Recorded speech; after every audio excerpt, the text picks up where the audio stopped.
If someone asked you who the best young team in the NBA is, what team comes to mind? OKC, a powerhouse title contender with an MVP and SGA. Or what about the Orlando Magic, a super young team led by Paolo Banchero and Franz? Any others? What about a team with two rising stars putting up numbers reminiscent of MVPs?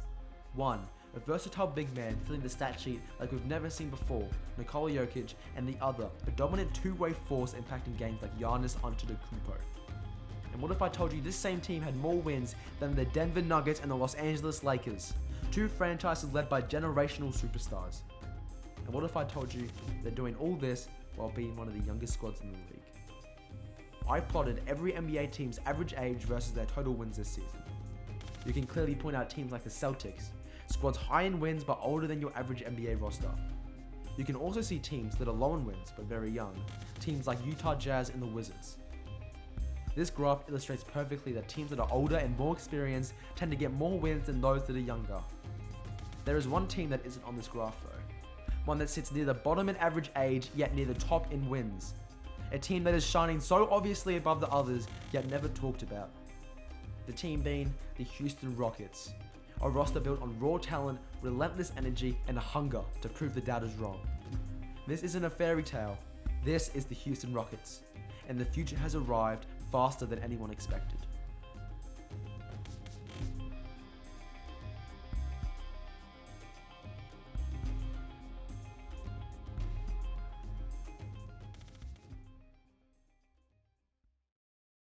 The NBA playoffs are nearly over, and young teams are making noise. For years, championships have been won by experienced teams full of veterans and playoff-tested stars. Since the 16-team playoff format was introduced in 1984, 37 out of 41 champions had made at least a conference final within the prior 3 seasons. But now, the next generation is rising. They may not be ready to win it all just yet, but they're not just here for the ride. These young teams have taken on the league's elite. Some pulled off upsets, and others learned the hard way that the playoffs are different.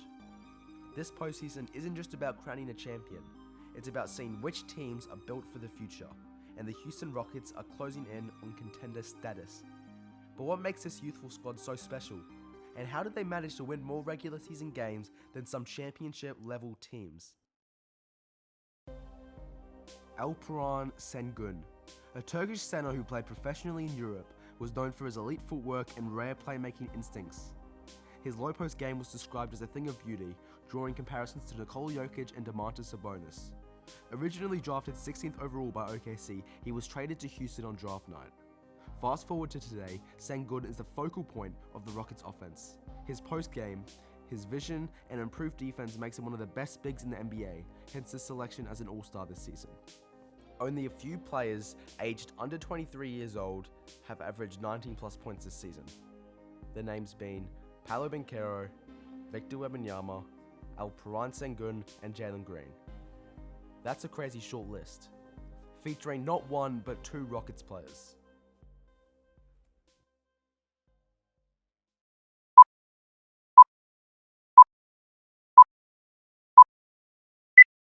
In the nation, a 6'6" senior, he's a human highlight film, wearing number 4, Jalen Green. If you watch high school basketball mixtapes, you know who Jalen Green is. Known for his fast-paced style and explosiveness on and off the court, this guy knows how to embarrass the opponent.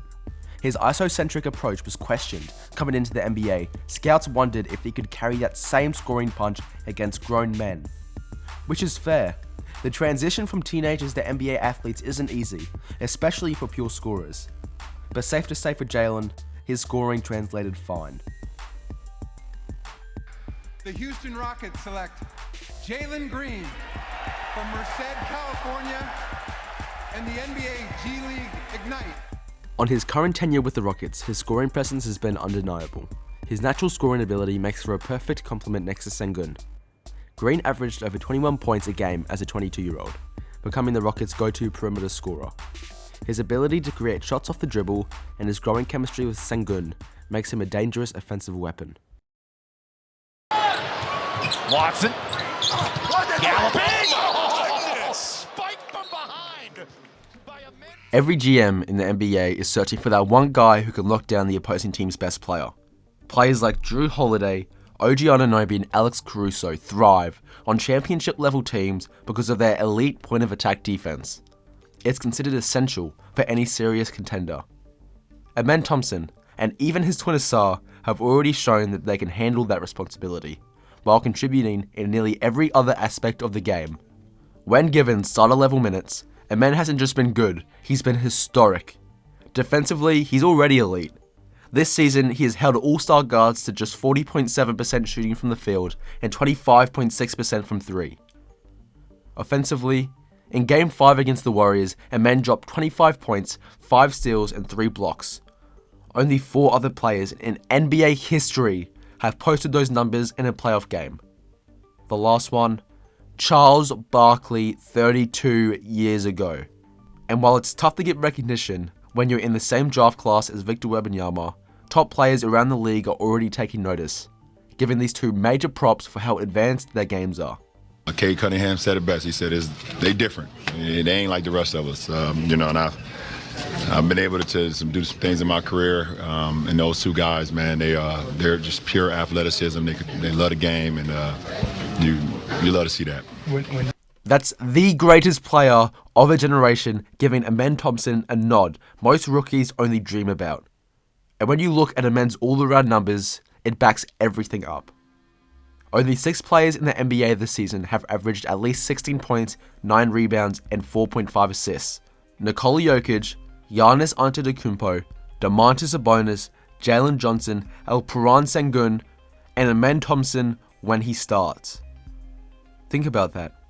2 MVPs, 1 All-NBA big, 1 breakout rising star, and 2 players from the Houston Rockets.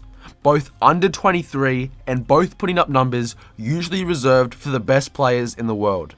This team had the wins, they had the stats, and they had the momentum. But heading into the playoffs, one question remained. Could this team of rising stars handle the pressure of postseason basketball? In the first round of the playoffs, the Rockets faced Golden State, a team with multiple Hall of Famers and one of the greatest point guards of all time. Many players on Houston had their moment. Their young core shined on the big stage. But no one shined brighter than Alperen Sengun. Despite being defended by Draymond Green, Sengun led the Rockets in points, rebounds, assists, and steals this postseason. On a stage where most young players struggle, he proved he's already one of the league's best bigs. So with all this considered, the Rockets won the series, right? Steph Curry and the Golden State Warriors dominated the Rockets in Game 7. Houston missed open threes, wasted easy opportunities, and crumbled in their biggest game of the year. It was a heartbreaking finish that left fans unsatisfied. In a win-or-go-home game, the Warriors' experience outweighed Houston's youthful energy. The Rockets still have a steep hill to climb before they can contend for a title. But does this crushing loss make the season a failure? And more importantly, where do they go from here? I mean, next year I feel like we'll have that experience, coming into the playoffs time. Like, we all have been there at this point.